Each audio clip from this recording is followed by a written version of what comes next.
Então, boa noite, galera. Sejam todos bem-vindos. Último dia aí do Boa curso tarde, né, Jornada. Lucas? É mesmo, é verdade. Boa tarde. Último dia do curso Jornada da Lesão. Espero que vocês tenham absorvido bastante conteúdo e colocado em prática. Todas as aulas que foram propostas e realizadas aqui era com esse intuito da gente absorver o máximo de teoria, mas conseguir aplicar na prática, porque nós somos da prática, né? Mas não adianta de nada ter uma prática se a gente não tem fundamentação para isso. Se a gente, através de só fazer a prática, não conseguir dialogar com outras profissões e ser mais assertivo nessa reabilitação, que é de fundamental importância para o bem-estar, né, dos nossos clientes, tanto na redução de danos, como propriamente devolver a eles certas capacidades para que eles possam ser mais funcionais, diminuir quadro de dores, reabilitar, né?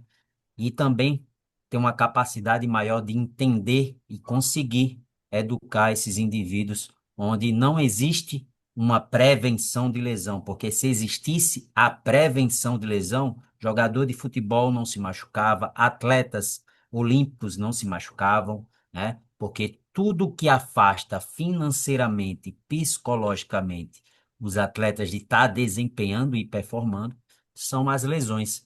Então, se existisse a prevenção de lesão, você acha que todo mundo já não queria essa receita e teria se botado em prática? A gente tem como reduzir esses danos, mas a lesão, ela é multifatorial, multidimensional, e ela pode acontecer mesmo com a gente, mesmo com nós, né? Tendo essa capacidade de controlar ao máximo as variáveis do treinamento. Bom, temos que deixar isso aí bem claro. Aqui é meu currículo, vamos lá. Hoje a gente vai falar de LCA, mas sempre dá uma abordada no joelho, as articulações principais, tíbio-femoral, patelo-femoral, tíbio-fibular ali, né? Os movimentos de flexão até 140 graus, mais o movimento funcional até 100 graus ali, já tem uma abordagem funcional interessante, né?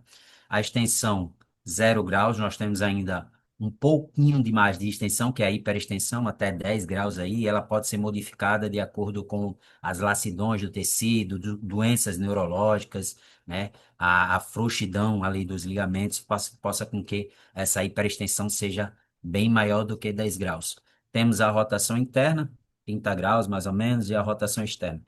Também temos ali esses componentes de rotações, eles acontecem mais com o joelho em flexão, tá? E também temos certos graus de abdução e adução ali do joelho, tá? Em torno de 5 graus mais ou menos. Então ele se movimenta em vários eixos de movimentos, mas a predominância dele, principal, é no plano sagital, tá? Poucos movimentos em outros planos, né? Mas eles acontecem. Por isso que a gente tem que ficar um pouco alerta perante a isso e não engessar certas coisas. Ah, o valgo não pode, o varo não pode, mas a gente tem certos ângulos ali de varo e valgo do joelho, tá bom? Não ficar cinesiofóbico demais. E temos o LCA, o ligamento cruzado anterior, né? Um dos principais estabilizadores do joelho, tá? Esse rapazinho aqui, ó, que cruza anteriormente o ligamento posterior, né? Ligamento cruzado posterior, ele é mais frágil do que o ligamento cruzado posterior e ele também tem duas bandas, né? A anteromedial e também a posterolateral, onde na anteromedial ele está mais tensionado em flexões de joelho e na posterolateral ele está mais tensionado nas extensões. Então, ele está bem tensionado em todo esse arco aí do plano sagital e tem a principal função de segurar essa anteriorização da tíbia e também essa rotação interna, tá bom?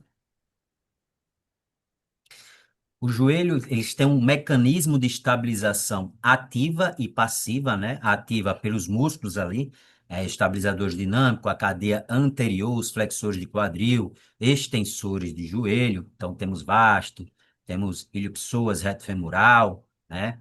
Temos ali também sartório, grácil, né, que passam ali na frente, que também tem relação com o joelho ali, né, pata de ganso, né. Temos a cadeia posterior, onde temos a pata de ganso, né, onde tem o centro tendinoso junto com o grácil e sartório, responsáveis por essa estabilização do joelho também.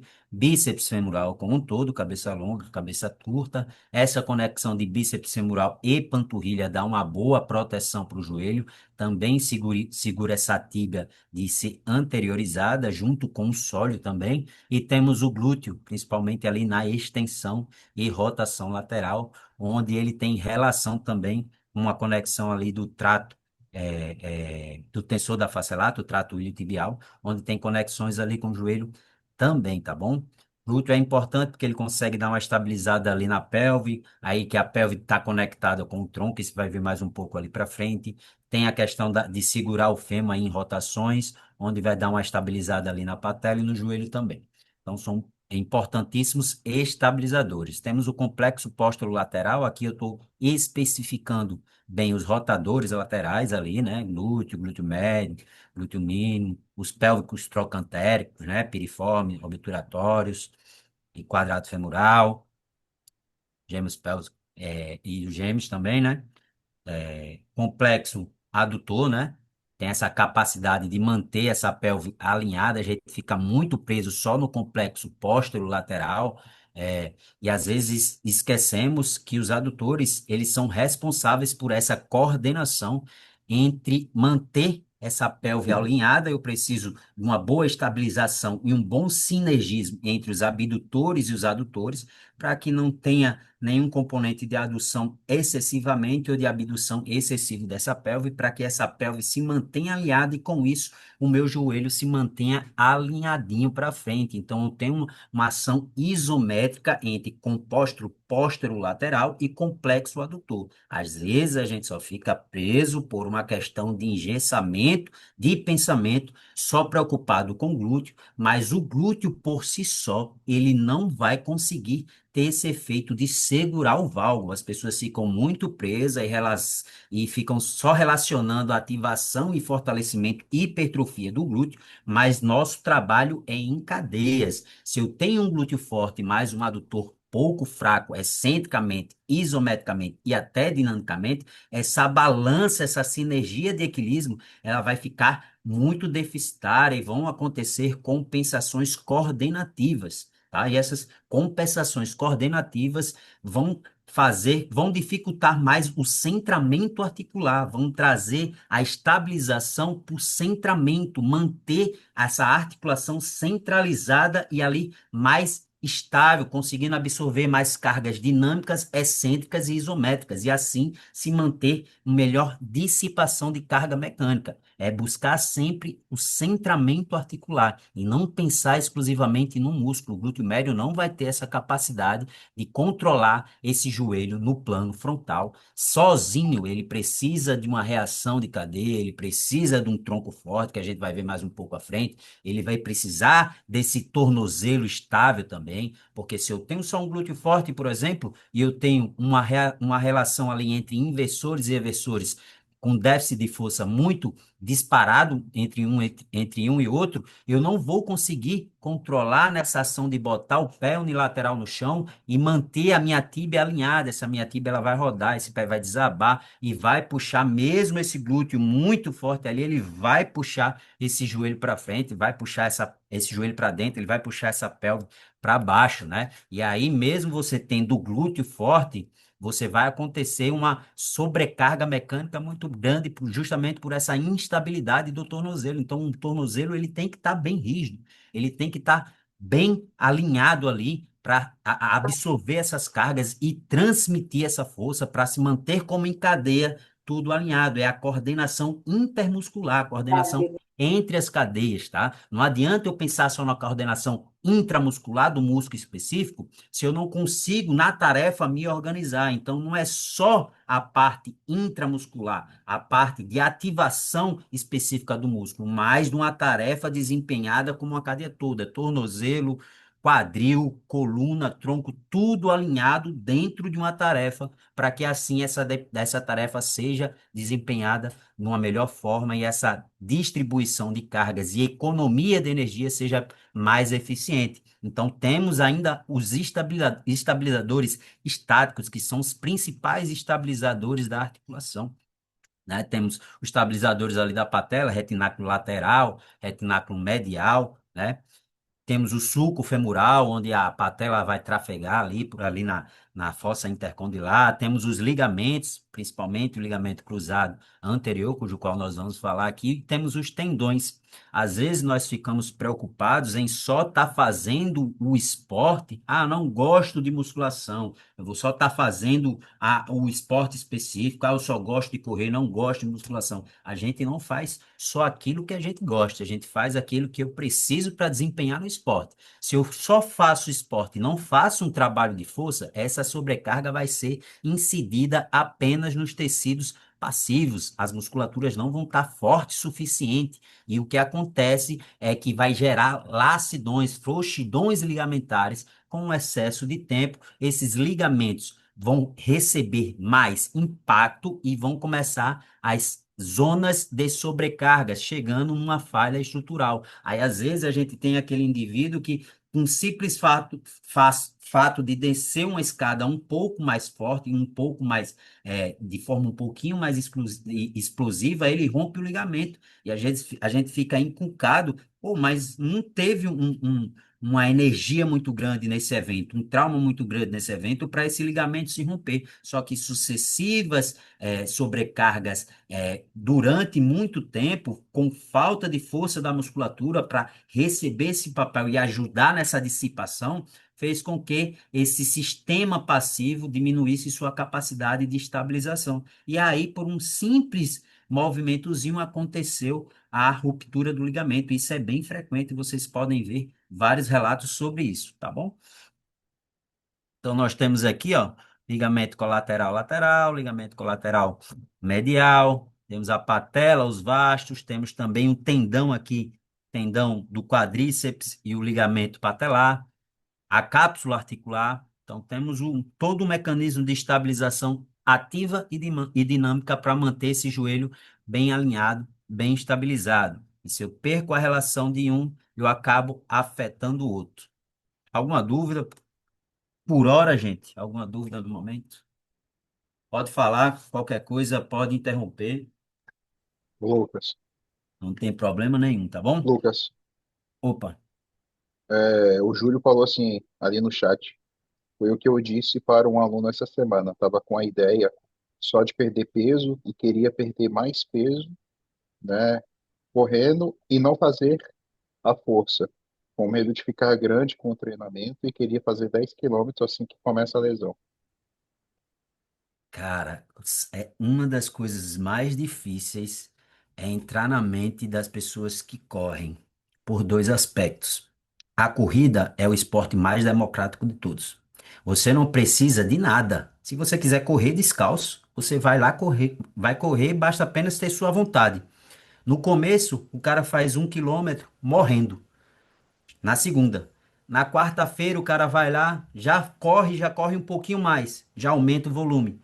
Quando tá no final do mês, o cara já consegue correr de boa. 10 quilômetros, 5 quilômetros, não que seja tão de boa assim, né? Estou exagerando e mostrando como consegue evoluir rápido, né? Nós partimos dos princípios, enquanto menos treinável, mais capacidade de se evoluir rapidamente do que uma pessoa treinada. Então, essa pessoa já começa ainda aumentando o volume toda hora numa corrida, onde você não precisa de nada, só de um tênis, por assim dizer, e à vontade, mas não tem esse trabalho de força, não tem as musculaturas específicas, não tem como trabalhar os músculos decorrente com a especificidade daquele esporte e só bota para correr. E como a maioria desses elementos passivos são pouco vascularizados e inervados, como o menisco ali, tem pouca vascularização e por isso sua capacidade recuperativa e também de queixas de dores são menores, porque se eu não sou inervado e sou pouco avascular, eu fico recebendo impacto ali e não tenho alerta, não tenho essa dor sendo mensurada para a gente. E quando há o desgaste da cartilagem, quando começa o contato ali do osso subcondral, que é bastante inervado, diferente da cartilagem, é que aparece essa dor. E quando a gente vai ver, a cartilagem já foi para um quadro degenerativo. Então ela não anuncia. Aí temos que ver também que as pessoas querem correr com sobrepeso. Não se pode, pessoas obesas não podem correr. Você tem que emagrecer, você tem que fazer um trabalho coordenativo para antes, você tem que fazer esse fortalecimento. E é isso que a gente tem que botar na cabeça das pessoas. Foi o Júlio, né? E é isso mesmo, Júlio. Elas são bem teimosas, mas a gente tem que passar com essa parte educativa mesmo no início do treinamento. Olha, nós vamos fazer isso, você vai correr por esse tempinho aqui. Vou dar pequenos tiros com essa intensidade bem mais baixa, vou lhe preparar para isso. Não, mas eu não quero, quero fazer mais corridas. Vou procurar um programa aí de planejamento, esqueci até o nome, essas planilhas de corrida aí, onde os caras estão pouco se importando como tá a mecânica do movimento, a cinética do movimento, a cinemática do movimento. Eu só boto para correr e vou ajustando o volume, nem olha para o indivíduo, né? Uma planilha de 100 corredores, você acha que o cara olha individualmente, cada cliente? O que é que está se acontecendo? Avalia? Não avalia, vai botando para todo mundo aí, e quando a gente vai ver, chega na nossa mão um pepino muito grande, o cara muito estourado, e a gente tem que dar, tem que dar um jeito, né? Pra gente tem que se dar um jeito. E hoje aqui a gente vai aprender a dar um jeito, né? E o primeiro jeito é essa educação sobre como progredir, como tá, o que está acontecendo ali na articulação. Ô, Lucas. Beleza, Júlio? Ô, Lucas. Manda. Beleza, Lucas, obrigado. Tamo junto. Ô, Lucas, a Iane deixou o seguinte comentário.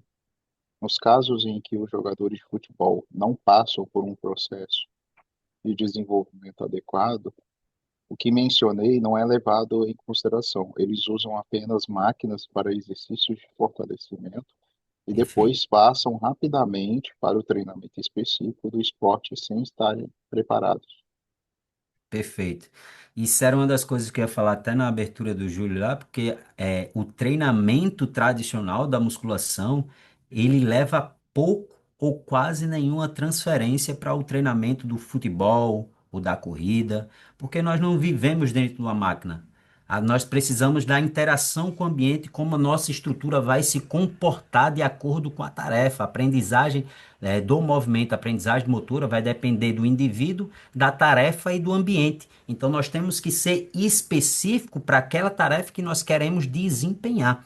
Então, se eu estou dentro de uma sala da musculação engessado, dentro de máquinas, quando eu vou para o ambiente do futebol, eu tenho ali uma demanda de impacto, uma demanda de mudança de direção, uma demanda de agilidade e reação totalmente diferente do treino convencional. Ah, então o treino de musculação convencional, ele não tem fundamento algum? Sim, ele tem fundamento sim, principalmente no início ali de uma reabilitação, onde eu tenho pouco arco de movimento, eu preciso de uma isometria, eu posso estar fazendo ali só para ganhar essa coordenação intramuscular, essa quantidade de unidades motoras, eu posso estar fazendo um exercício de abdução em perna só para ganhar um pouco ali de ativação desses abdutores, posso, vai ser benéfico para mim. Mas quando eu saio desse contexto pós-lesão, que eu vou entrar mesmo na tarefa, é pouca transferência. Você tem que se ambientar dentro do treinamento específico e de tarefas onde eu vou levar a transferência para o esporte. Então a gente tem que se adequar perante ao esporte e à demanda de cada pessoa, porque nós vamos ver também e a lesão de LCA, ela é específica não só como se fosse um tipo de mecanismo, porque eu tenho uma lesão de LCA para um jogador de rugby, eu tenho uma lesão de LCA para uma bailarina, eu tenho uma lesão de LCA para um jogador de futebol, eu tenho uma lesão de LCA para a tiazinha, a idosa, e como nós vamos reabilitar vão ser diferentes. Eu não vou botar uma força reativa igual para um jogador de rugby em reabilitação, igual para uma senhorinha, para uma idosa. Não vão ser reabilitações totalmente diferentes, mas dentro de um único contexto, a reabilitação da lesão de ligamento cruzado anterior. Beleza? Elane é. Perdi o nome. Me perdoe. Sou péssimo com o nome. Posso continuar aqui? Meter branco aqui, tá? Pode, Lucas. Show. Então, nós temos o mecanismo da lesão, tá? Eu, essa palavra mecanismo é um engessamento, mas de forma como a gente consegue entender, fica um pouquinho mais fácil, porque se eu tenho um mecanismo, se a gente passa como se fosse uma máquina, toda a vida que acontecer aquilo ali, iria se acontecer uma lesão. E o nosso corpo, ele é tão diferente, ele é tão perfeito, que não necessariamente eu vou ter um valgo ou uma torção e vai ter uma lesão, mas é uma prevalência ali do mecanismo que pode acontecer, tá certo? Então, cuidado só com essa fala do mecanismo da lesão, tá? Então, nós temos o colapso medial de joelho, o momento de valgo, quando o joelho entra. Nós temos também ou uma rotação externa ou uma rotação interna do quadril, tá? E nós temos também essa rotação interna da tíbia. Deixa eu conseguir pegar a canetinha aqui. Então, nós temos esse momento aqui, né? E esse momento aqui, que são justamente essas rotações, movimentos de pivô e rotação, né? Cujo qual eles geram muito atrito ali e geram uma energia cinética muito grande na articulação do joelho, onde eu vou ter um alongamento muito grande ali do ligamento cruzado anterior, e aqui vocês podem ver que acontece, dependendo do trauma, ou uma ruptura parcial ou uma ruptura completa do ligamento cruzado anterior. Então, esses mecanismos de momento de valgo do joelho, rotação interna do fêmur com rotação interna de tíbia, com o pé fixo, eles aumentam a probabilidade de lesão do LCA, tá certo? Não podemos esquecer também, aqui, ó, um dos mecanismos também é o controle do tronco,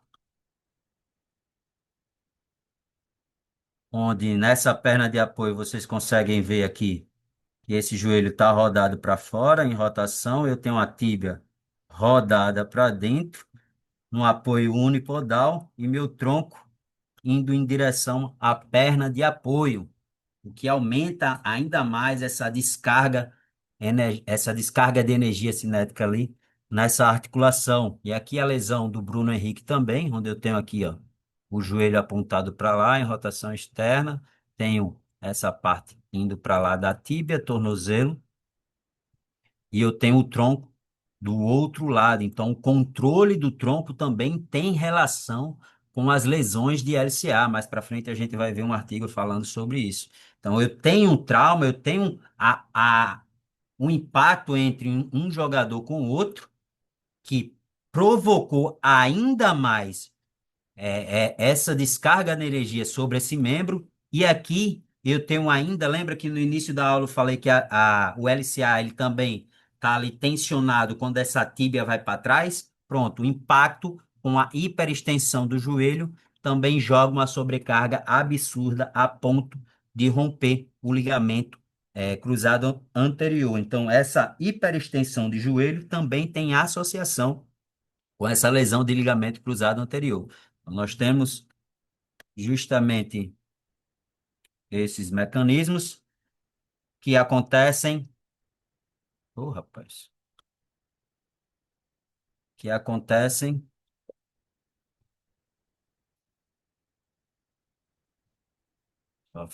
com maior sobrecarga, que acontece com maiores sobrecarga na articulação do joelho e no LCA. A forma como eu entro com meu tronco mais verticalizado ou mais inclinado vão influenciar também nessa sobrecarga. Se eu entro com um tronco muito reto, eu aumento a demanda sobre o ligamento cruzado anterior. Então, indivíduos que conseguem ter um controle maior de tronco, uma flexão maior de tronco, minimizam impacto sobre o ligamento cruzado anterior. Temos o trauma por si só, o impacto ali na articulação do joelho, como eu falei, em hiperextensão, onde tem uma tensão muito grande do ligamento cruzado anterior, e também o impacto do corpo naquela rotação interna do fêmur, com rotação externa da tíbia, mudando em apoio unilateral, jogando maior sobrecarga no ligamento. E aqui a gente consegue ver, ó, como é que o ligamento recebe essa demanda. Temos um estiramento na parte do ligamento colateral medial também, o estiramento do ligamento cruzado anterior, e também temos ali, ó, uma sobrecarga óssea, tá? No joelho, que pode gerar uma inflamação e edema e ruptura óssea também, tá? E temos também a parte da aterrissagem. Estudos mostram que quando a gente aterriza com ângulos de flexões menores do que 30 graus, acontece ali um maior impacto no ligamento cruzado anterior. E quando esse joelho fica bem esticado, nós temos uma demanda maior também no ligamento cruzado anterior, porque aumenta esse efeito de gaveta do quadríceps. E o ligamento cruzado anterior limita essa anteriorização da tíbia. Então, se eu aterrizo com menos de 30 graus de flexão do quadril, é um fator de risco. Estou aterrissando em pé, com o tronco vertical, e aumento ainda demais a demanda sobre o ligamento cruzado anterior. Muito normal em esportes de salto, vôlei, joelho, essa sobrecarga de aterrissagem excêntrica e pouco controle excêntrico dessas estruturas. Perda de alinhamento entre quadríceps e isquios. Se eu tenho um quadríceps muito rígido ali e pouca eficiência excêntrica e isométrica de força também dos isquios surais, né, da cadeia posterior para controlar esse joelho ficar na posição ideal, eu tenho maior sobrecarga no ligamento cruzado anterior.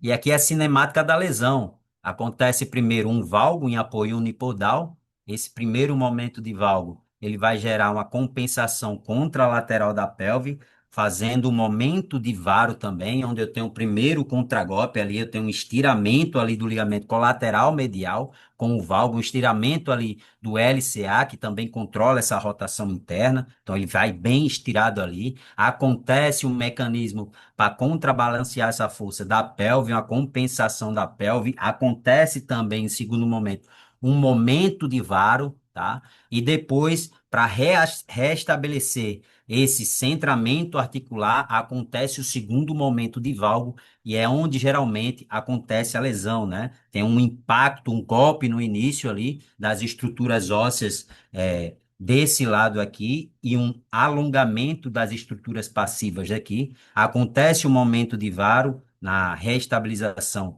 do centramento articular, da parte contralateral da pelve e do tronco, e o terceiro, o momento logo em seguida de maior valgo ali, onde geralmente acontece a lesão e o desabamento do tronco para o mesmo lado do membro. Então, esse tronco cai para cá, o joelho entre valgo e tem uma maior demanda ali no ligamento cruzado anterior, tá? Isso é um artigo do Christopher Powers, um dos principais estudiosos sobre joelho, tá bom?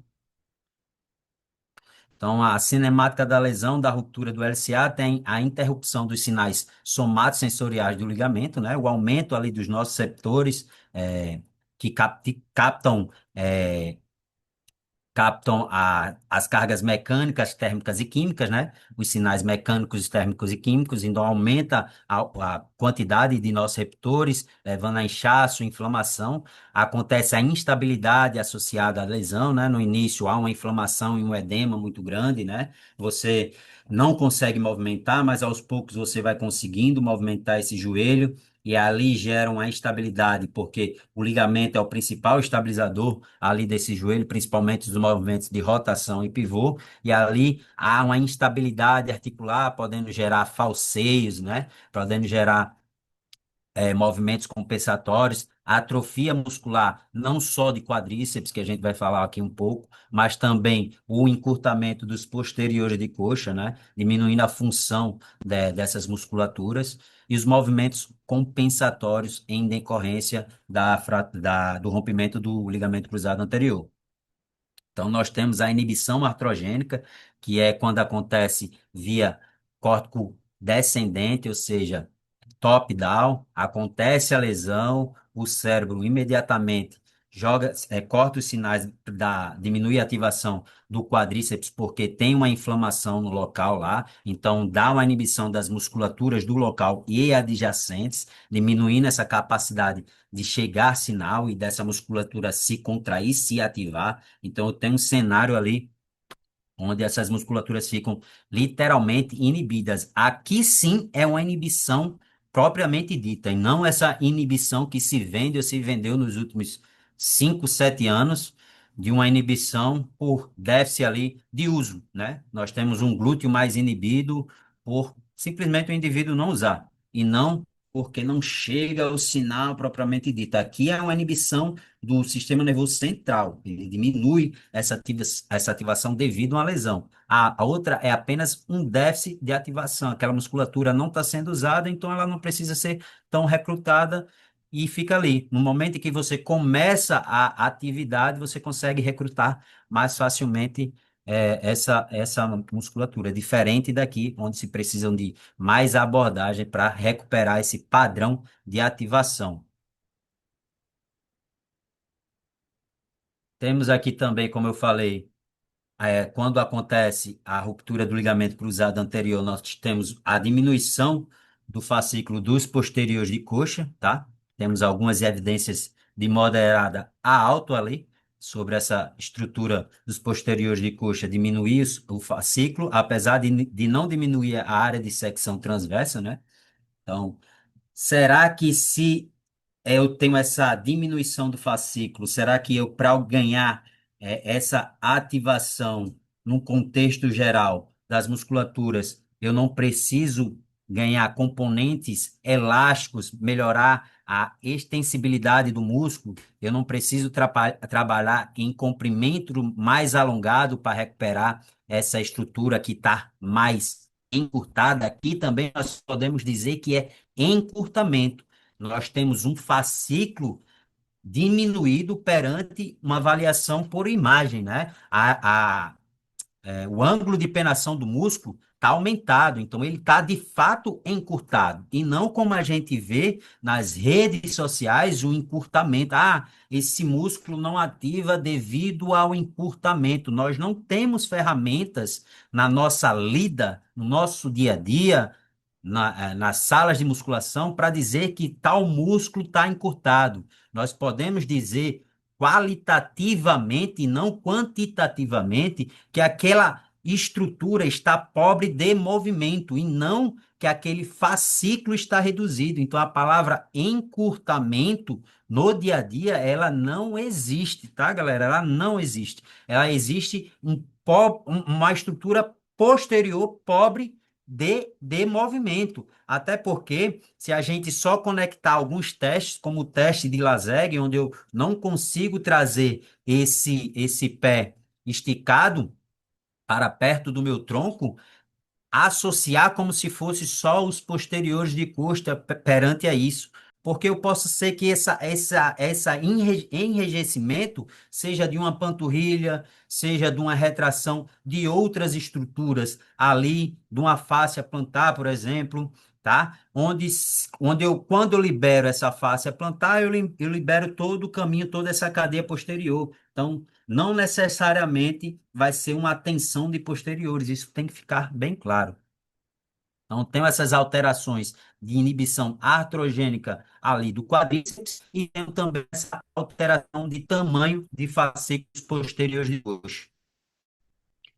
O diagnóstico ele pode ser na hora, você pode se escutar um estalo, né? Quando acontece um rompimento ali do ligamento cruzado anterior, seja por mudança de direção em apoio único em pé com o pé preso no chão, né? Ou na aterrissagem, tá? Você consegue às vezes escutar o estalo ali, onde gera edema e dor. E temos também o diagnóstico através do exame clínico, onde o médico vai fazer, o fisioterapeuta, fazer esse teste de gaveta. Nós temos aqui duas formas diferentes de fazer esse teste de gaveta, um em 90 graus, um em 30 graus, onde ele vai ver essa capacidade desse ligamento aí. Nós temos o exame de imagem, né? Nós temos a radiografia, porque na radiografia a gente consegue ver como estão essas fraturas ósseas, lembrando que nós temos um movimento de golpe, né? Onde a parte do ligamento colateral medial e do ligamento cruzado vão ficar em alongamento, só que eu tenho um impacto das estruturas ósseas, né? Laterais ali, então posso ter uma fratura. Isso aqui é para afastar as condições de fratura ou não, e consigo enxergar edemas também na radiografia. E no exame de imagem nós conseguimos identificar outras estruturas que possam estar lesionadas, como cartilagem, como outros ligamentos, né? Como o menisco também. Então, a ressonância vai dizer quais mais estruturas estão danificadas. E aqui a gente consegue ver um ligamento, né, rompido e um ligamento normal. Aqui, aliás, o ligamento rompido e o ligamento normal aqui também. Bom,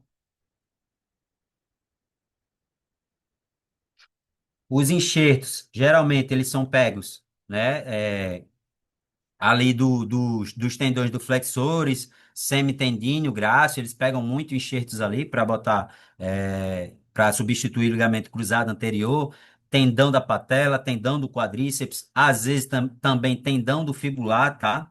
E às vezes também pedaços ali desses tecidos passivos do trato iliotibial, mas não são tão normais, né? Geralmente se pegam mais tendão ali do semitendíneo e do grácil, né? E da patela também, do ligamento patelar e do tendão do quadríceps. São esses mais comuns. Uns enxertos também sendo, sendo pegos ali. é, Os enxertos sendo pegos ali também do tendão fibular também acontece, mas é mais raro.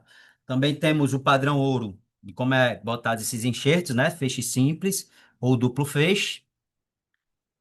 E aqui a parte importante, cujo qual eu falei no início da aula, é que antes da gente falar de como seria uma prescrição do treinamento e uma abordagem cirúrgica, a gente precisa entender que o mecanismo da lesão ele vai acontecer, vai ter edema, vai ter inchaço, vai ter ruptura do ligamento, só que isso aí não vai te impedir de fazer uma reabilitação antes da cirurgia. E quando a gente faz essa reabilitação antes da cirurgia, a gente diminui essa inibição artrogênica pós-cirurgia, essa inibição do quadríceps, ela é diminuída.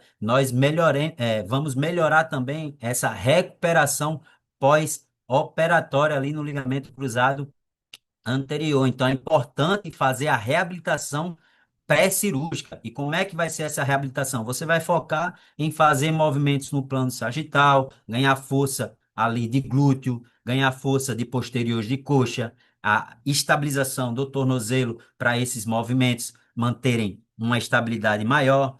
Sair de movimentos de rotação e pivô, não faz movimentos de rotação e pivô e saltos para indivíduos que têm ligamento cruzado anterior. Isso é contraindicado demais. Ah, mas eu conheço fulano que tem um rompimento parcial ou total do ligamento cruzado anterior. Ele faz saltos unilaterais com mudança de direção. Beleza, ele não é a regra. A regra é que você saia desses movimentos de rotação e pivô, porque eles aumentam demais a sobrecarga no ligamento cruzado e você não tem mais esse ligamento cruzado para dar sustentação a esse movimento. E vai acabar que vai gerar mais torções e isso não é interessante. Então, faz o trabalho ali de estabilização, onde ele pode fazer movimento no plano sagital, excêntrico, isométrico, excêntrico ainda com cuidado, porque o joelho vai ficar mais instável aí, né? Mas controla esse movimento para que ele tenha um pós-cirúrgico melhor e essa inibição artrogênica seja diminuída.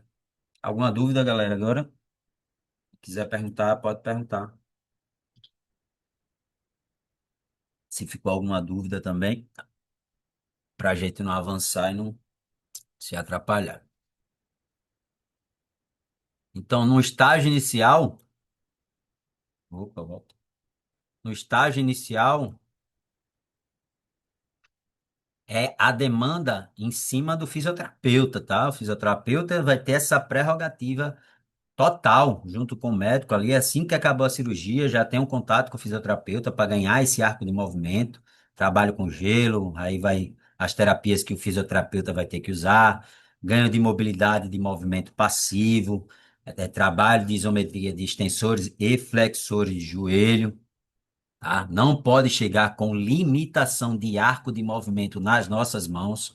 Se chegar com a limitação de arco de movimento para nossas mãos, esse trabalho fica muito aquém. Às vezes o arco de movimento é tão grande, esse trabalho foi tão mal feito e não feito que é necessário fazer outra cirurgia. E se vocês não sabem, a cirurgia de LCA é bem agressiva, o pós-operatório é bem difícil, tem que estar um psicológico muito bom, tá? Então, tem que se ter o arco completo, a extensão completa do joelho, tá? É fundamental para que a gente possa estar entrando ali no trabalho de retreinamento. E aqui é um dos testes onde o indivíduo, para ver como é que está esse arco ali, né? A gente bota na maca, o joelho de fora, e aqui é um joelho ainda que precisa ganhar arco de movimento. Então, o fisioterapeuta tem essa prerrogativa, não depende da gente, isso é prerrogativa do fisioterapeuta, cada um no seu quadrado. Tenha um bom fisioterapeuta que você possa conversar com ele, e aí quem se beneficia é o cliente de vocês e vocês também, porque vão conseguir resolver o problema mais rápido.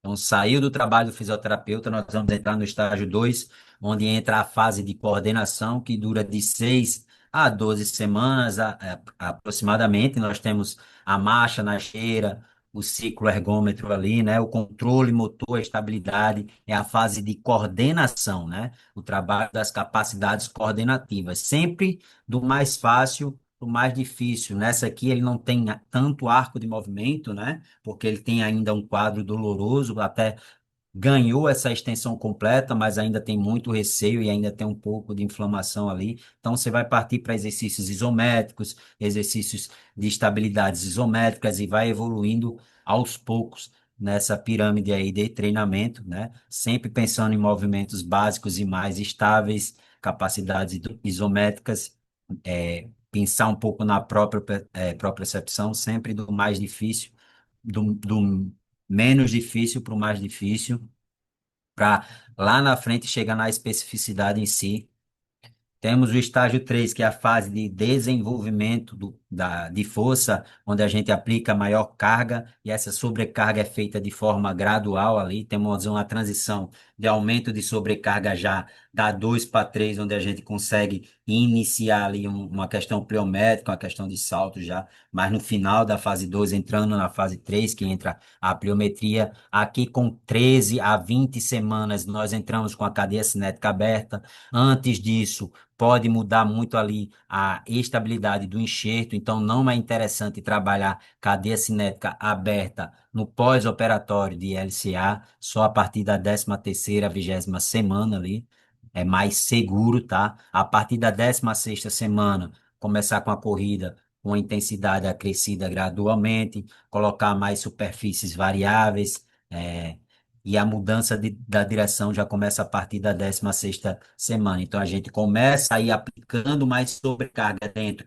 dos movimentos. Aqui a gente começa a enfatizar mais a bilateralidade, agachamento, leg, elevação pélvica bilateral. No outro estágio, a gente pensa mais numa capacidade coordenativa de tornozelo, tronco, quadril e joelho, mais exercícios unilaterais, sempre partindo por estável para depois indo para o mais instável. Então a gente pode começar no afundo ali, né, com a base antero-posterior, tá? Onde a gente exige muito desse controle excêntrico, trabalha essa cadeia posterior em comprimento alongado, porque é onde ela é bem mais exigida nos esportes, né? Na aterrissagem, na fase de apoio e frenagem, essa estrutura está em alongamento e estirada, então tem um trabalho tanto excêntrico como isométrico de mudança de direção. Então a gente tem que trabalhar isso, propriocepção, para depois entrar nos movimentos de fase 2 que é o desenvolvimento da força em si, para depois nas manifestações avançadas de força, potência, agilidade, essas manifestações puras da força, especiais de força. Então, o estágio 4 ali vai da 21ª semana até 9 meses. Outra coisa que eu esqueci de comentar e lembrei agora, quando a gente faz esse trabalho de pré-habilitação, nós diminuímos a possibilidade de ter outra lesão no joelho quando essa fase pré-reabilitação é bem feita, essa probabilidade de ter outra cirurgia no joelho é diminuída, e quando a gente faz esse tratamento certinho de no mínimo 9 meses ali, essa probabilidade de se ter outra cirurgia de ligamento cruzado, ela é diminuída também. Então, no estágio 4 ali, nós temos as manifestações avançadas da força, pliometria, agilidade, orientação espacial. Aqui nós entramos na parte específica do treinamento, né? Corrida com intensidades mais acima, movimentos balísticos e a parte específica do esporte, tá bom? Não é indicado um tratamento de reabilitação para a lesão cruzada anterior menor do que 9 meses. Pode acontecer? Pode acontecer, mas a literatura mostra que não é tão interessante assim. Bom, então, o retorno ao esporte, o retorno to player, onde se acontecem as manifestações avançadas, é o estágio já para ir para o esporte, voltar para o esporte. Então, eu não posso ter limitação de flexão e extensão de joelho, não posso ter dor nesses movimentos, dor alguma.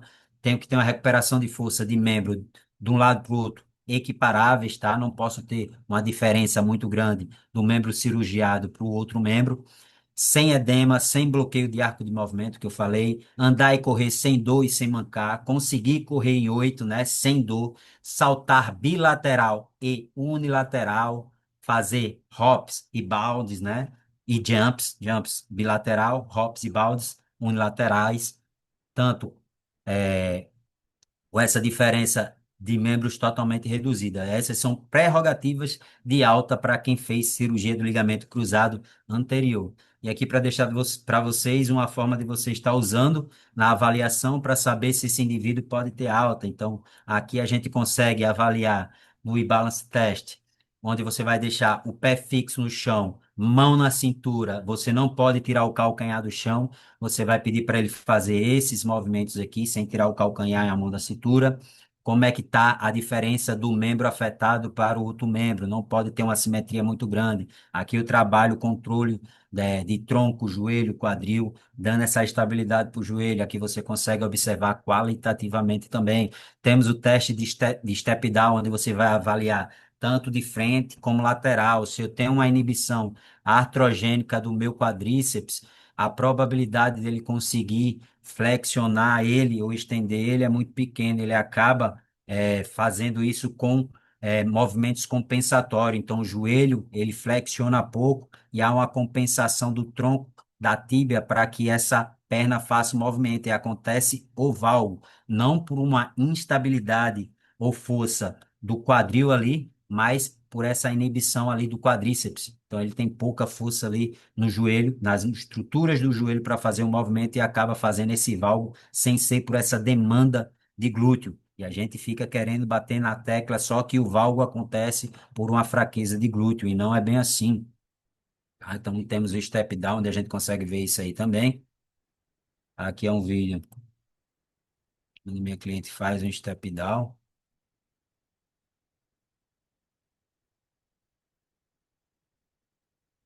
Aqui a gente consegue avaliar perante a aterrissagem se ela faz ou tanto o valgo ou o varo também. Então, como está essa demanda ali na aterrissagem, esse controle excêntrico do joelho, se o meu joelho ele está flexionando mais 30 graus para absorver essa carga, se esse quadríceps está muito esticado, está entrando, puxando em gaveta, eu estou aterrissando com o meu joelho esticado, aumentando a sobrecarga no meu LCA. E aqui a gente consegue ver justamente essa sobrecarga mecânica, onde eu tenho aqui um tronco mais flexionado à frente, um maior acionamento dessa cadeia posterior, eretores da espinha, tem esse controle excêntrico de absorção de carga também. Temos o glúteo, temos os isquiosurais fazendo esse controle excêntrico também, temos o tornozelo, e aí a maior demanda vai ficar no quadril e na coluna e menor no joelho. Então, se eu estou pensando em diminuir o risco no joelho,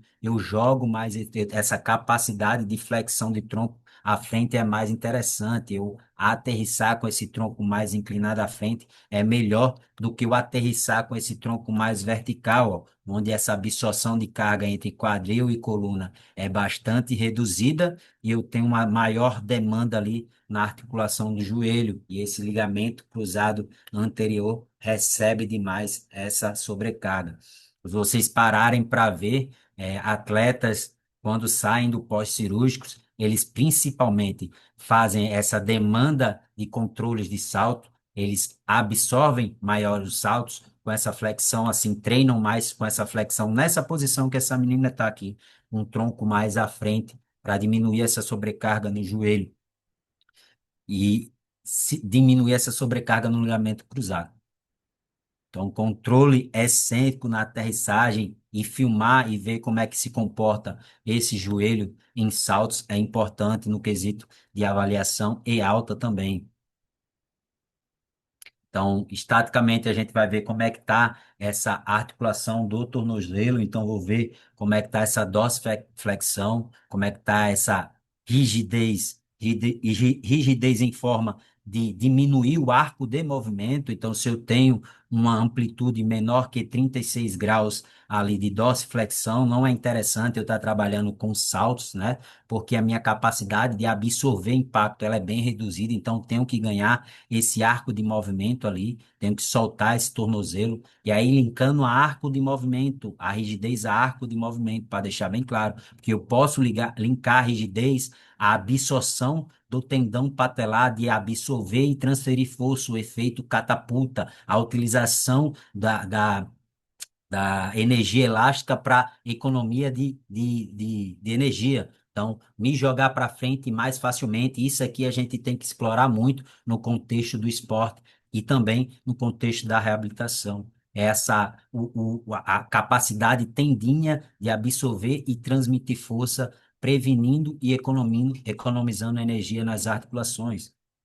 Então, tem um posterior de coxa, que é o teste de Laser que eu falei, onde a gente consegue ver certos níveis de tensões ali também. Então, tenho que ter um equilíbrio entre quadríceps, tenho que ter um equilíbrio entre posteriores de coxa, porque eles, em sinergia, vão manter esse joelho alinhado e não hiperestendido e não hiperestendido, aumentando a sobrecarga nesse joelho, ou não aumentando essa gaveta anterior também, né? Onde há uma demanda muito grande no ligamento cruzado anterior, então preciso fazer esses testes e ver essas amplitudes, se elas estão condizentes com o que eu quero abordar. E quando a gente fala de ligamento cruzado anterior, se eu for numa abordagem bem reducionista e pensar só nas estruturas do quadril, né? Eu acabo que eu esqueço, como eu falei lá no início da aula, da questão do tronco. O tronco ele influencia bastante nessa sobrecarga. Se eu tenho pouco controle do tronco, aqui se fala muito em flexião do tronco e no controle no plano frontal, esse tronco não se manter alinhado, ereto, né, estabilizado, ele vai incidir sobrecarga muito grande no ligamento cruzado anterior, e isso é visto nos esportes, pouco controle no tronco associado à ruptura do ligamento cruzado anterior. Então, se eu tenho pouca flexão do tronco nos esportes, né, quando eu aterriço mais em pé, né, sem esse controle do tronco, eu aumento a demanda de energia cinética no ligamento cruzado anterior muito alta, né? Então, exijo demais dele.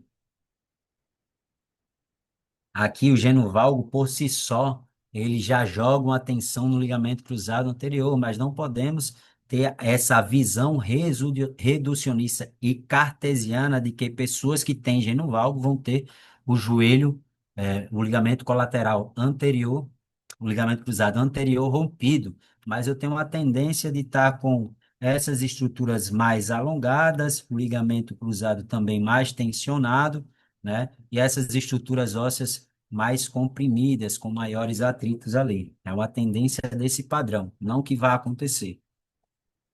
E tem uma relação dos pés, né? Os pés e suas conexões.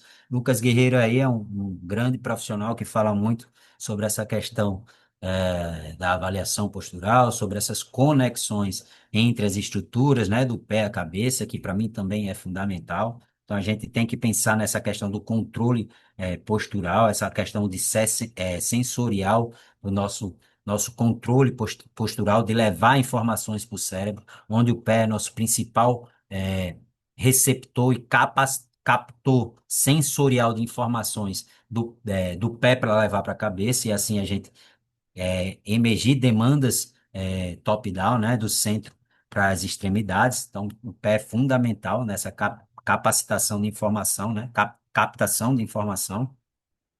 E através dos arcos, ele vai agir como absorção e transmissão. Os arcos têm esse poder de absorver os impactos e transmitir essas tensões, né? Se eu tenho uma musculatura, uma hiperpronação ali, uma lacidão dos meus ligamentos, essa capacidade de absorver impacto e transmitir, ela é reduzida e eu começo a levar maior sobrecarga para as regiões adjacentes e supraadjacentes, de baixo para cima, né? A mesma coisa pode acontecer de cima para baixo, se eu tenho pouca absorção e transmissão, tendo um tronco mais instável, eu aumento a demanda nas articulações infradjacentes, né? Então, eu preciso ter essa estrutura estabilizada como um todo, em cadeia, e não pensando especificamente. Tem uma pronação, que é uma combinação, e a supinação também, que é uma combinação de movimentos, né?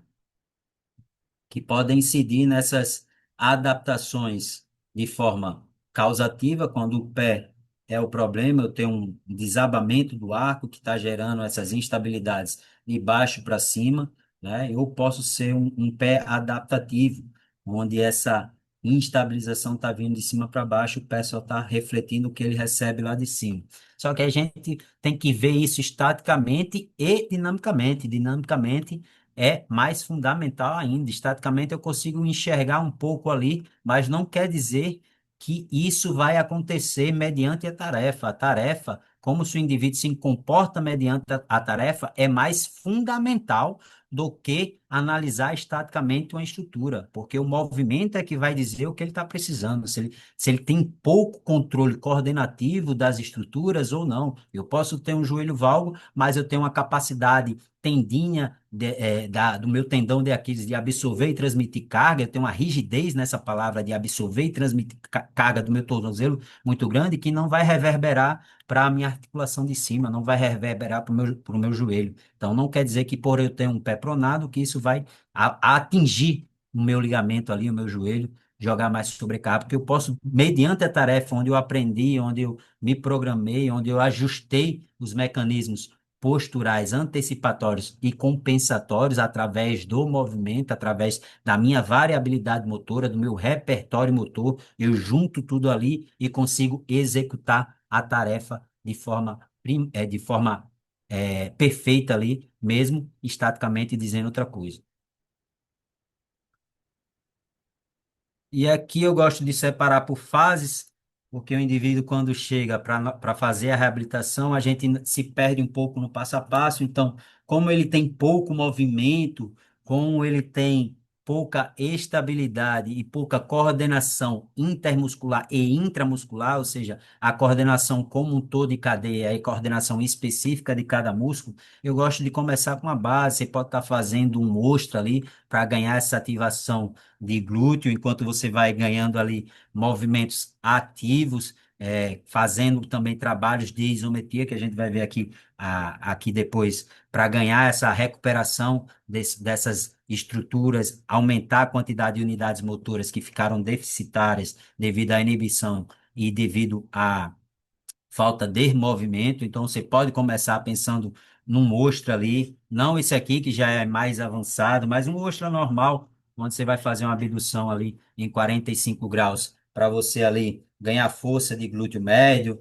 diminuir a ativação do trato iliotibial. Paralelo a isso, você pode fazer um alongamento ou uma automassagem ali no trato iliotibial para diminuir essa sobrecarga na articulação do joelho e melhorar essa condição do glúteo médio, tá fazendo essa tarefa de abdução de quadril em 45 graus com maior exigência dele, diminuindo a participação do tensor da face lata, do trato iliotibial. Então, isso é interessantíssimo. Também pode ser feito só a abdução do ostra em isometria, tá? Eu posso estar fazendo um balance teste aqui também, que vai melhorar essa coordenação entre cadeias, controle do tronco, estabilidade do joelho e tornozelo.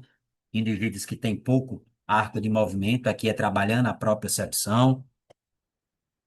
Aqui na fase um, mais evoluindo um pouquinho, tá? Eu posso estar trabalhando principalmente em comprimento alongado, esses posteriores de coxa, porque, como eu disse antes aqui, eles vão estar exigidos principalmente em, em posição alongada, isometricamente, para mudança de direção e para apoio ali na fase de apoio.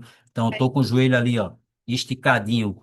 Fico em isometria de 5 a 10 segundos, vai depender do indivíduo. Isso aqui simula muito a parte da corrida e dos sprints, né? Eu estou sendo um pouco mais específico ainda, trabalhando essa cadeia isometricamente, comprimento alongado, sendo específico para o esporte. O indivíduo está melhorando ali essa capacidade já no imbalance teste e também em isometrias de sustentação, que são o isorrudo, que eu vou mostrar para vocês daqui a pouco, para melhorar essa capacidade tendínea do meu tornozelo, do tendão de Aquiles, o efeito catapulta, e manter a estabilidade do pé ali, para esse pé ficar equilibrado, o equilíbrio entre inversores e eversores, para manter esse pé alinhado. Então, eu vou mostrar depois como é que eu faço esse isorrudo. Posso estar fazendo esse aviãozinho junto com o hip lock, que são atratores de corrida. Atratores são movimentos que se perpetuam durante aquela tarefa, cujo qual, quando você domina o atrator, você tem uma maior economia, de energia e uma maior eficiência do movimento. Então, eu estou fazendo um hip lock, que é atrator de corrida, onde eu tento manter ao máximo esse movimento entre coordenativo entre perna, tronco e braços, e ali eu tenho também um trabalho de estabilidade de tornozelo, eu tenho um trabalho de estabilidade de controle do tronco no plano frontal e também a parte de força excêntrica dos meus isquiosurais, cujo qual também vão estar trabalhando nessa parte de controle frontal do meu joelho. Então, tem uma estabilidade geral da tarefa e não pensando na parte como a gente falou no início da aula, de um treino normal de musculação, porque o treino normal de musculação não vai te entregar isso aqui. Então, eu estou sendo mais específico para aquela tarefa e estou gerando uma rigidez tendínea ali, uma melhor absorção e transmissão de energia ali do meu tornozelo também. Eu tenho esse trabalho que já vai um pouquinho mais avançado, porque a gente pode pensar num trabalho inicial ali de prancha normal para essa estabilidade de tronco. Então, o indivíduo ali vai partir sempre do fácil para o mais difícil. Então, tem um trabalho de tronco isolado ali para controlar esse tronco isometricamente nas pranchas.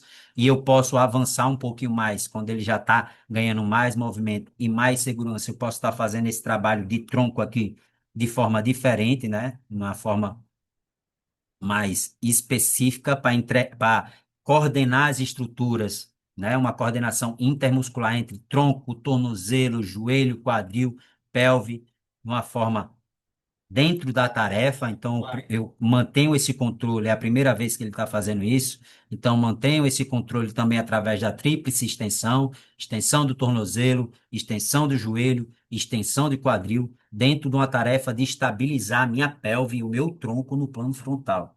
Eu posso estar, mediante a tarefa, estimulando mais essas capacidades coordenativas, puxando em cadeia a coordenação intermuscular, que é muito mais eficiente do que eu estar pensando em fazer flexões abdominais, que isso não tem transferência nenhuma para o contexto do esporte, para o contexto funcional. Não estou dizendo que é ruim, não estou dizendo que é desnecessário, mas eu estou só trazendo outras abordagens para vocês de pensar na tarefa e não no músculo específico, tá? Se eu tenho um déficit muito grande, uma capacidade coordenativa muito baixa, eu posso estar pensando ali na fase um, né, no início da fase um, em fazer um ostra, em fazer uma prancha, em coisas mais específicas para aquele músculo, porque ele está muito pobrinho de ativação, ele está muito pobrinho de movimento. Então, eu posso estar começando aquilo ali, mas ao passar do tempo em que eu for evoluindo no treinamento, eu tenho que fazer essa exigência em cadeia, em transferência no esporte. No esporte, eu não vou estar sentado numa cadeira abdutora fazendo abduções para controlar o valgo. Eu tenho que controlar esse valgo em movimento, em impacto, em traumas, onde eu recebo impacto do meu adversário e manter o centramento articular. Então, eu tenho que ter essa força excêntrica para segurar essa força concêntrica do impacto e da mudança de direção. Eu tenho que trabalhar essa capacidade coordenativa da cadeia. Então, eu tenho aqui o controle do tronco, glúteo médio trabalhando para controlar essa pelve no plano frontal e não desalinhar. Eu tenho esse meu joelho no controle do plano frontal para ele não entrar em valgo ou em válvula. Eu tenho esse tornozelo ali com essa capacidade de me jogar mais rápido para cima e também essa capacidade de absorver essa sobrecarga para manter o alinhamento do joelho. Então, tem toda uma cadeia sendo trabalhada sem ser uma tarefa específica de pouca transferência. Aqui ainda tenho na fase um isso é um iso-hold, onde eu aumento essa capacidade tendinha ali, né? Quando eu faço um iso-hold, eu tenho ali uma remodelagem tendínea, eu faço com que esse tendão ele se remodele e fique mais forte para melhorar essa absorção e transferência de energia, tá? Eu tenho um vetor mais vertical que se simula a corrida, o sprint ali, então estou melhorando essa capacidade do meu tendão de absorver e me jogar para frente e diminuir esse impacto. Eu tenho aqui já chegando para a fase 2, onde eu tenho uma tarefa coordenativa muito grande, onde eu tenho essas estruturas trabalhadas em conjunto, mais acionadas, então eu tenho um movimento melhor, uma coordenação de cadeias melhor e uma coordenação específica do músculo maior. Eu já vou progredindo. Se eu passo esses movimentos coordenativos com essas passadas laterais para um indivíduo que tem essa estrutura mais frágil, um glúteo médio ali, déficit de movimento, déficit de ativação.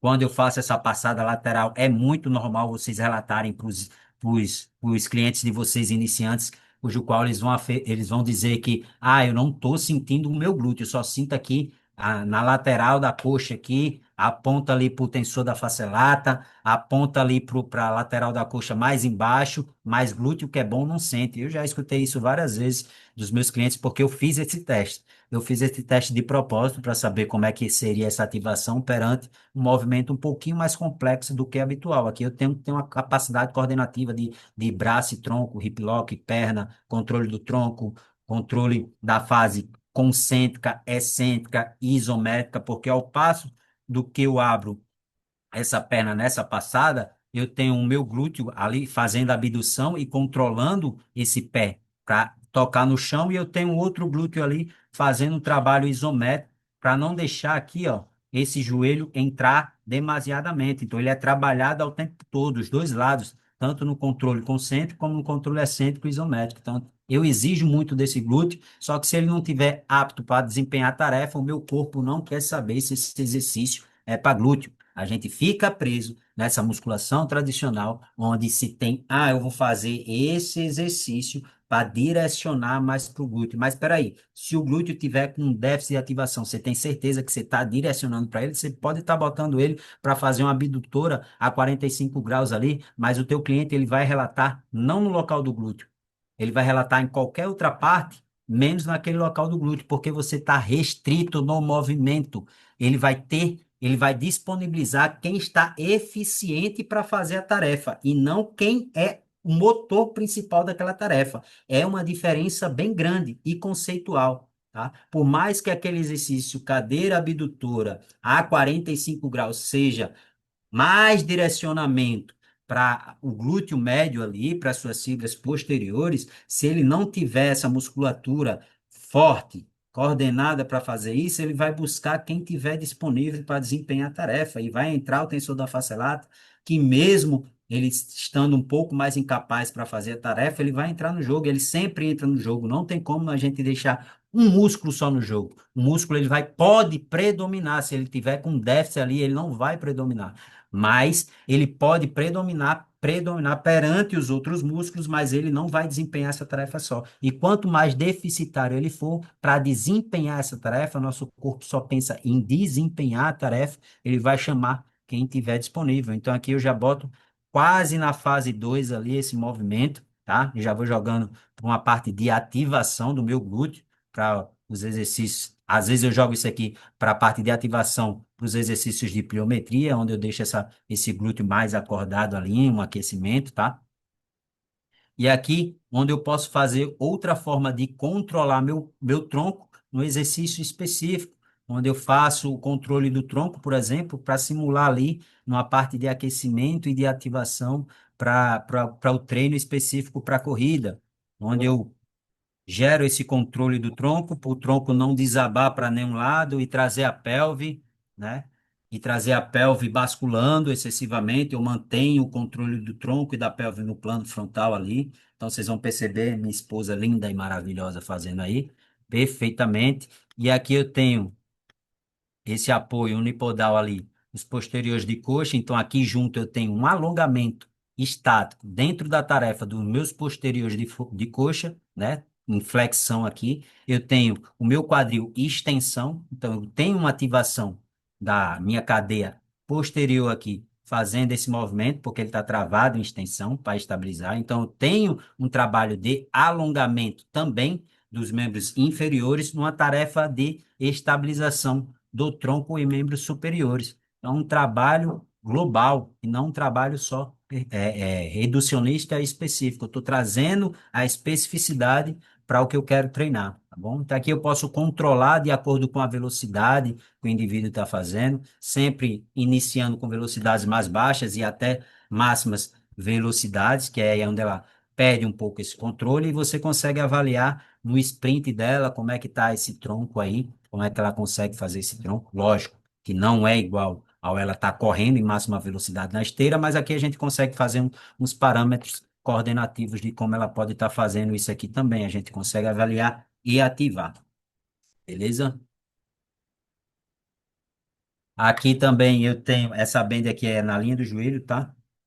Aqui eu tenho também um trabalho onde eu posso estar fazendo a base antero-posterior, fase um também. Estou mostrando vários exercícios de fase um indo para a fase 2, onde quando eu faço com maior inclinação do tronco, eu exijo mais das estruturas do quadril e eu alivio mais esse joelho, então acordo mais essa estrutura para fazer um movimento de afundo com base anterior, antero-posterior, né? Então, sair do isométricos. Fui para isometrias de sustentação, isorroad, remodelagem tendínea, fiz melhora da capacidade excêntrica, isométrica dos meus posteriores de coxa. Eu estou crescendo no meu treinamento. Eu criei uma base e vou crescendo.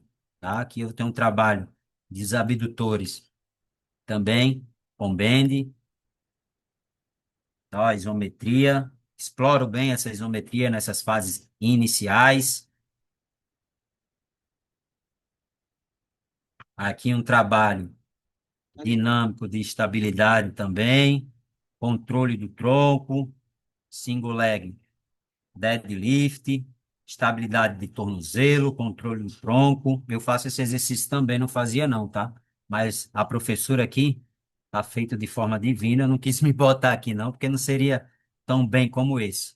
Mas aqui é uma tarefa bem difícil, onde a gente consegue ver que o indivíduo domina bem o seu corpo, né? Tem uma coordenação entre cadeias, uma coordenação intra e inter, né? A coordenação do músculo também específico e de vários músculos na jogada, perfeita. Ela consegue desempenhar e controlar essa pelve no plano frontal, esse joelho no plano frontal, ter força unipodal, estabilidade de tornozelo. Aqui a gente já entra mais na fase 2, que é onde a gente vai jogar mais força, né? Estimular a bilateralidade. Aqui eu quero maior produção de força, então posso estar fazendo um levantamento terra, um levantamento terra sumô, um agachamento, já me preparando para a pliometria. Lembrando, para eu entrar no estágio da pliometria, eu tenho que estar agachando 1,2, 1,3 peso corporal para poder estar fazendo os exercícios com menor probabilidade de lesão e maior eficiência à pliometria. E o levantamento terra com 1,4 o peso corporal, certo? Antes disso, é progredir aqui para chegar na fase 3. Não adianta eu ir para a fase 3, para a fase das manifestações de força avançada, sem estar com esse domínio, tá bom? Sem ter esse domínio ali da carga em si mesmo, carga e técnica. Aqui eu já tenho um trabalho dos posteriores de força, de coxa na flexão nórdica, né? Trabalhando em alongamento. Só que esse exercício, apesar dele ganhar, né? Ganhar essa extensibilidade dos posteriores de coxa, ele ainda tem pouca transferência para o esporte, porque ele é demasiado, ele é muito lento. Me enrolei na palavra aqui. Ele é muito lento, então ele tem um controle excêntrico, mas mesmo assim esse controle excêntrico em posição alongada, ele é muito lento e a transferência do esporte, quando a gente faz o apoio em posição alongada para mudança de direção, ele acontece rápido e de forma abrupta. Então, aqui é bom para a gente ganhar essa extensibilidade, mas a transferência ainda é pouca.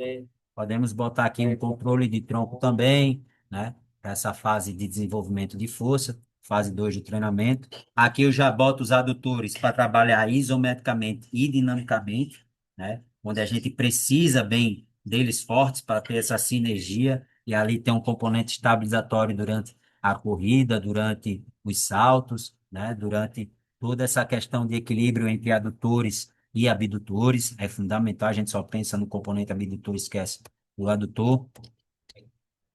E aqui a gente entramos no estágio 3, né? A pliometria, as manifestações de força avançada, onde a gente vai trabalhar os saltos, né? As desacelerações, né? A pliometria de Brown, essas desacelerações eu esqueci de apagar aqui, tá, galera? Isso aqui é quando a gente está falando de membro superior. Mas as desacelerações nos saltos, né? Os baldes laterais, os hops, sempre pensando no quesito do controle excêntrico da musculatura. A gente só pensa na parte propulsiva, mas a parte da reabsorção dessa taxa é fundamental. O controle excêntrico, como esse joelho vai flexionar, como ele vai se manter alinhado no plano frontal. Então, temos que estimular isso. Então, aqui na pliometria, lógico, como eu falei antes, sempre 1,3, 1,2 peso corporal do agachamento e 1,4 nos levantamentos terra, né? Do sumô, para ter essa transferência e diminuir a probabilidade de lesão nos treinamentos pliométricos. Então, eu tenho também essa parte de isometria híbrida, né? Os quase isométricos, como a gente chama, onde eu tenho um trabalho de toda essa cadeia posterior na fase de apoio. Então, tenho esse trabalho de absorver o impacto de forma excêntrica, trabalhando toda essa cadeia excentricamente, isometricamente, preparando para a demanda específica do esporte e além.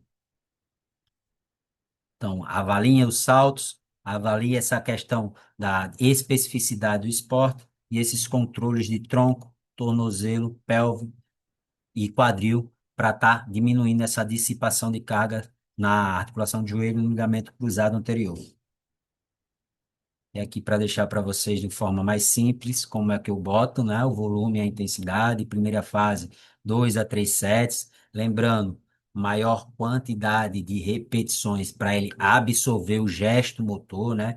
Com intensidades relativas mais baixas, ou seja, você vai ficar longe da falha e com repetições maiores. 4, 5, às vezes 5 repetições longe da falha. E sempre masterizou o exercício, muda a tarefa, dificulta um pouco mais, mas de forma gradual, tá? Aqui a gente não fica preso àquela questão, eu só posso mudar de treino daqui a 8 semanas porque eu quero gerar. Não, aqui a gente não está preocupado com isso. Aqui a gente está preocupado a dar variabilidade motora, da capacidade para aquele indivíduo se perceber, se coordenar mediante a tarefa, dar repertório motor a ele, expor a ele a vários movimentos, para que assim ele tenha uma melhora da propriocepção. E a propriocepção é um mecanismo de controle postural, onde nós temos o ajuste postural antecipatório, que ele acontece mediante a uma ação e essa estrutura devido a essa variabilidade, devido a você ter sido exposto a várias tarefas, essas estruturas se contrair antes e assim minimizar o impacto nas articulações. Como isso pode acontecer? O mecanismo da lesão do LCA acontece entre 40 a 45 milissegundos após o impacto do pé na aterrissagem ou na mudança de direção em apoio fixo. O nosso controle top-down, aquele que manda a informação do nosso centro para as estruturas, eles acontecem ali em torno de 200, 180 milissegundos, 300 milissegundos. Então, é uma diferença muito grande para que o meu cérebro, ele mande informação para posicionar meu tornozelo, para posicionar o meu joelho, para posicionar o meu quadril. Por mais que eu seja eficiente nessa tarefa, não tenho tempo disponível para me organizar e fazer isso diminuindo a sobrecarga no joelho. Professor, então o que é que vai acontecer? Vai se romper a toda hora, trazendo para uma abordagem ecológica essa questão do ajuste postural antecipatório. Você foi estimulado em várias tarefas, em ambientes diferentes. O corpo, ele absorve aquilo de treinamento e antes que aconteça aquela aterrissagem, por várias vezes você fazer esse mecanismo, sendo exposto a esse mecanismo, os posteriores de coxa vão se contrair muito tempo antes, vai ter um ajuste postural antecipatório das estruturas tendíneas, diminuindo o músculo slack, que é esse tempo de folga do tendão, tá? Que a gente ganha em treinamento, nos saltos, né? Ropes, bounds laterais, eles melhoram essa capacidade tendínea e diminuição desse tempo de folga onde o tendão fica em repouso e se contrai, e ele faz isso de forma antecipatória, que ele prevê aquele movimento e se contrai, diminuindo a sobrecarga na articulação. E isso é treinável, tá? E temos os mecanismos de ajustes compensatórios, que você estimulou tanto o cliente de vocês a fazer várias tarefas, dando repertórios motores variados, exercícios variados, com controle e técnicas bons, que você desenvolveu um mecanismo onde, quando ele aterrissa, ele tem um controle do tronco dele, por exemplo, e ele consegue fletir mais esse tronco para diminuir a sobrecarga no meu ligamento cruzado anterior. Então, eu tenho um controle maior. Depois do fato acontecer, eu consigo, com os graus de liberdade que eu consigo compensar o movimento e me ajustar após a realização da tarefa através do feedback, né, do que aconteceu, eu consigo me reajustar e aí sim diminuir a sobrecarga na estrutura. Então, o ajuste postural antecipatório e o ajuste postural compensatório são treináveis e você tem que expor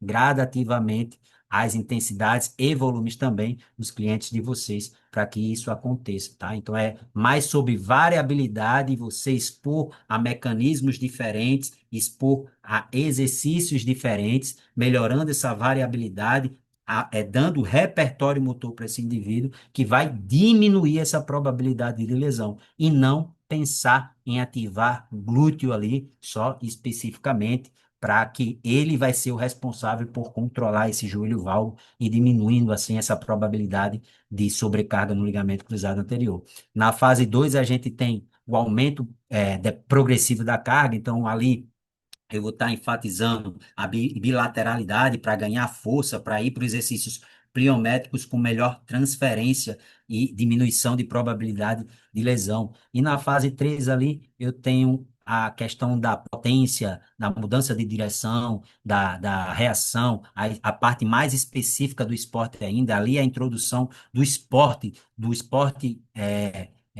predominante, aquilo que você vai fazer dentro do esporte, a prática do esporte mesmo, e aqui a gente vai ajustando alguns exercícios que vão melhorar isso, mas nada é mais transferível do que o esporte em si. Então a gente enfatiza a velocidade e a técnica e trabalha ali, quando a gente está falando de potência, agilidade, essas manifestações de força mais avançada, entre 40 e 55 do RM.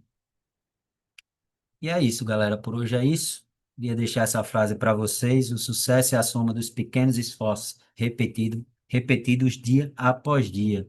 Não é só o que vocês estudaram hoje e ficaram um ano sem estudar. É todo dia você, com o tempo disponível, fazer aquilo melhor que você tem. Então, se todo dia você tem 1 hora para estudar, você vai estudar todo dia. Naquele dia que se aparecer 2 horas para estudar, você vai estudar 2 horas, tá? Quando você não tiver vontade para estudar, você vai estudar 1 hora, porque é isso que vai fazer vocês serem melhores e alavancar a profissão de vocês, tá?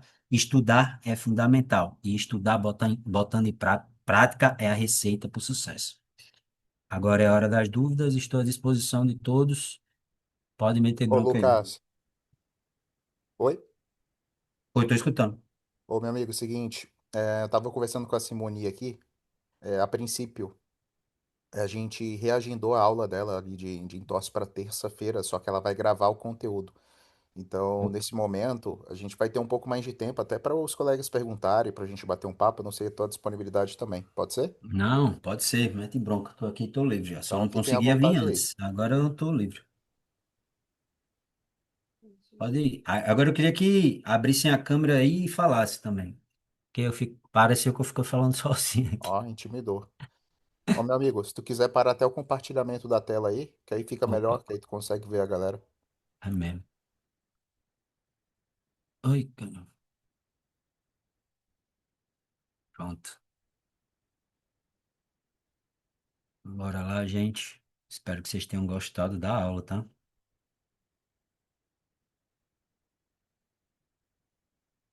Gente,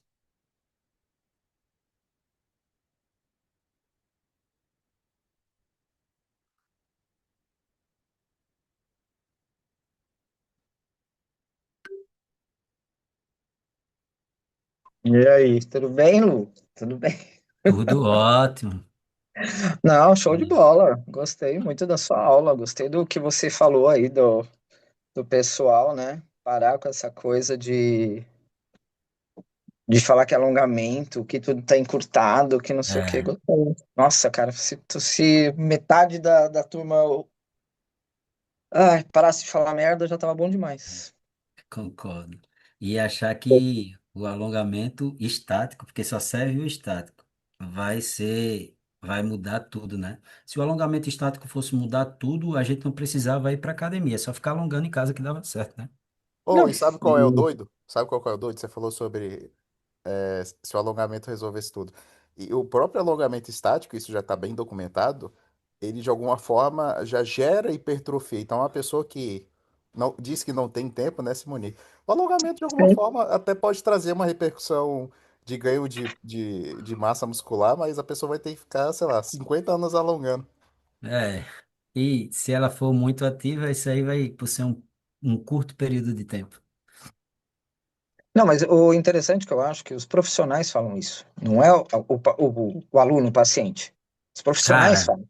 ô, É ô, isso Simone, que é foda, porque assim, se, tudo bem, se o aluno, o paciente, vier e falar, beleza, o cara não tem, né, tá bom. Agora, você escutar o cara do lado falar, aí eu tô ficando, a idade vai permitindo certas coisas, né, e eu tô mandando o neguinho estudar e mandando a merda, porque, gente do céu, o que eu tô pegando olha, Simone, cara, eu vejo cada profissional, médico, fisioterapeuta, que exatamente, chega para exatamente. mim com cada absurdo, Não, todo ó, dia. eu vou te falar, eu tô com uma menina, coitada, ela acabou de fazer LCA, não, graças a Deus, não precisou fazer menisco nem nada, mas teve que fazer enxerto e tal,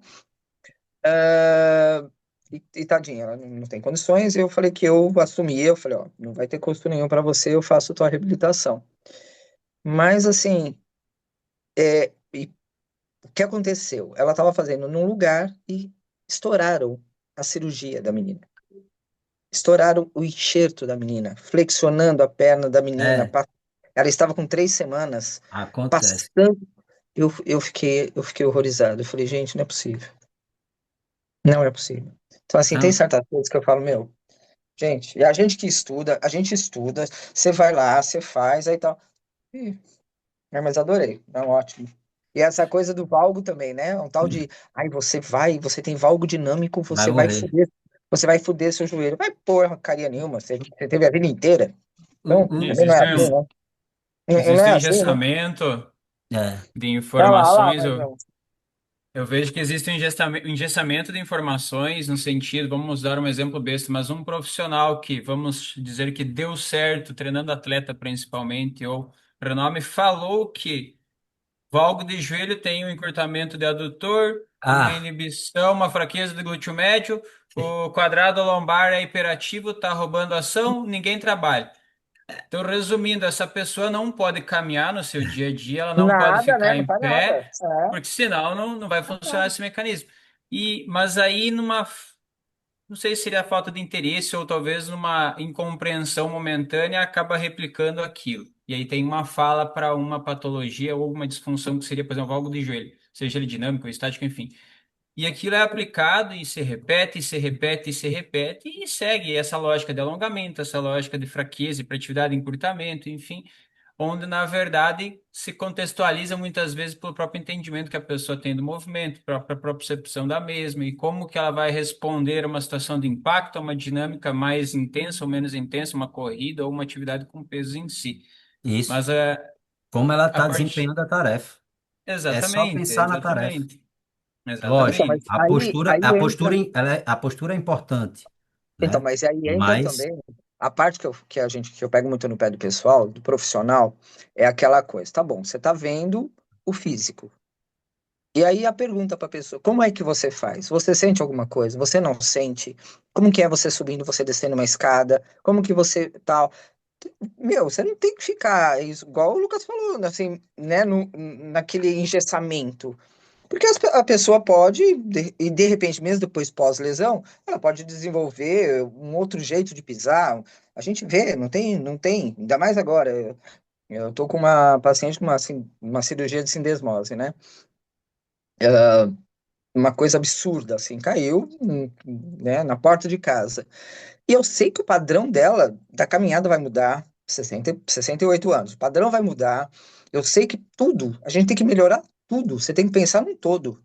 Aí eu fui conversar com o personal da mulher, e assim, eu fui personal dela há muitos anos, aí parei com ela, indiquei uma outra pessoa, e aí aconteceu isso. E fico a falar, cara, nossa, não, imagina, nós vamos colocá-la para andar em 6 meses. Eu falei, andar nós vamos colocar. Eu falei, mas não do jeito que ela quer, porque ela quer usar salto, ela quer dançar. Eu falei, isso a gente não vai colocar. Eu falei, eu não vou. Você quer assumir, problema seu. Então, gente, tá difícil, hein? Nossa Senhora, tá difícil. e outra coisa que eu vejo que é muito profissional hoje não quer entender conceitos, ele quer engessar, né? E é uma coisa que o Lucas botou aí é muito É você. evidente, né? Que é quando a É. gente fala da propriocepção, aí a gente vai ver que a propriocepção é um mecanismo de controle postural, tá? Ele não é único, ele depende do E, visual e do gente, vestibular. Mas a o pessoa sistema quer dizer nervoso, que né? vai fazer um treino proprioceptivo. Isso não existe. Treino Não, proprioceptivo não ai, existe. A para. propriocepção Ai, é Lucas, apenas um mecanismo de controle postural, né? nossa, isso é Então, show de bola. eu Era, fico era, vendo muita coisa. é um tema desse que a gente precisava jogar para a turma, porque Com certeza. E ó, eu acho que deveria ter uma aula assim de quebrando conceitos. Cada um quebrando conceito. falava 30 Exatamente. minutos sobre as coisas Ex- mais absurdas que se encontram na sala de musculação. E peraí, vamos ex- diminuir Exatamente. essas crenças aqui, tirar algumas crenças.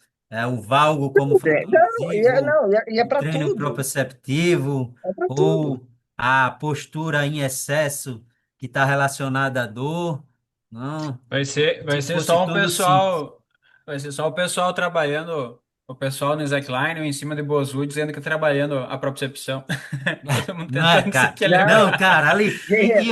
E outra, Lucas. O E pessoal vai quando mandar pro pega para Pilates. querer fazer, quando pega para querer fazer exercícios específicos do esporte, aí tu tá pegando o cara lá para fazer aquelas rotações com no É, cross é onde só você pegar. atrapalha Não, mais em vez de estar fazendo com a bola, né? Você está o diminuindo a elástico. contração, do time de contração, mas está fazendo no cross porque acha que quando solta o cross e vai fazer o gesto sem peso, você está fazendo mais rápido. Você Na verdade, o cara não está é. diminuindo sua capacidade de produção de força, taxa Mas de de novo, transferência de força, mas é, mas de é novo é o que o só Guerreiro achar que é falou. parecido o movimento e faz igual, replica igual ali. Então, mas é o que É o muita Guerreiro falta falou. de conhecimento e de estudo. É o que o Guerreiro falou. É aquela coisa, o cara viu, pega, aplica. Isso, Ah, deu certo com esse? Agora eu vou aplicar. Pronto. E Isso. vem uma questão, eu sempre bato nessa tecla, de certa forma eu concordo, mas eu não vejo de forma tão agressiva. Mas muito se fala que, nossa, eu nunca vi isso na faculdade. Nossa, mas a faculdade, a graduação, ela não me traz um conhecimento. Mas é óbvio que não traz, você nem tem a capacidade ainda de interpretar tudo que Entende? aquilo está De lá. entender, é É, verdade. exato. Aí o que acontece? É esse tema que a gente está comentando agora. Então, até nós entendermos melhor uma propriocepção, uma capacidade de interpretação corporal de uma pessoa, ou nós mesmos entender como que aquele movimento pode beneficiar tal situação, é uma estrada que veio sendo construída por meio de estudo, prática, teoria, conhecimentos aplicados em si, que chegamos aonde E é, nós conseguimos conversar melhor sobre o assunto. é, Mas não, eu já vi cursos, vamos dizer assim, cursos tops, vamos dizer assim, que tinham muitos alunos lá que estavam de boca aberta, pairando no ar, porque não conseguiram se entender naquela temática. Mas o cara sai dali com um certificado, um diploma e diz assim, bah, fiz um curso top. Mas não não, e entendeu sai nada, não Não aplicando. entendeu Não, nada. e sai Exato, exato. Então, aplicando. Esse que é o o grande ponto. contexto é você É. conseguir entender a informação, se aprofundar nela e, obviamente, transformar aquilo prático. E Então, dentro desse prático, conseguir ter ferramentas de simplificar quando necessário ou intensificar quando necessário, sabendo, é, mas obviamente, o é, que está fazendo. mas é. Não, mas tá, olha, gostei, Lucas, viu? Sua aula foi parabéns. Obrigado. Eu Bom, espero ter é, passado para todos aqui uma forma da gente entender a teoria e pegar e aplicar na prática, né? Porque eu poderia estar falando só de teoria. E nós somos da prática, né? Mas como é que eu vou usar essa prática? Porque eu quero deixar bem claro para vocês. Eu separei ali por fases, mas dependendo do indivíduo, aquele exercício que era para fase 2, ele não vai ser fase 2. Ele vai partir já para um aquecimento, porque aquele indivíduo, ele já se tornou mais tão capaz de fazer aquela tarefa, que aquela tarefa que era coordenativa, ou aquela tarefa que era de força, ela vai ser só uma ativação para ele entrar no treinamento.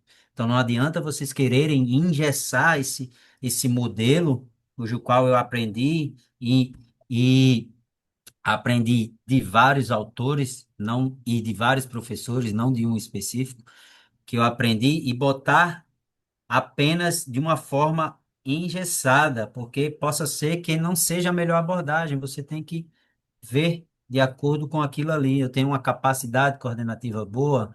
Ah, ele já passou disso aqui. Ah, eu tenho que regredir ele um pouco. Ah, nessa demanda aqui não tá bom. E assim eu vou ajustando, tá? Não tem receita de bolo. Vocês conseguiram perceber que, tipo, sempre tem um porém. A mesma lesão de LCA para reabilitação, ela vai seguir contextos diferentes devido à idade, devido à especificidade, devido ao que eu quero. Se eu, eu preciso fazer uma cirurgia de LCA, eu não quero passar por esse risco, eu não sou atleta, eu não vou fazer mudança de direção de forma abrupta, eu não vou fazer instabilidades, baldes, hops, jumps, não vou usar o plano frontal em um pé só.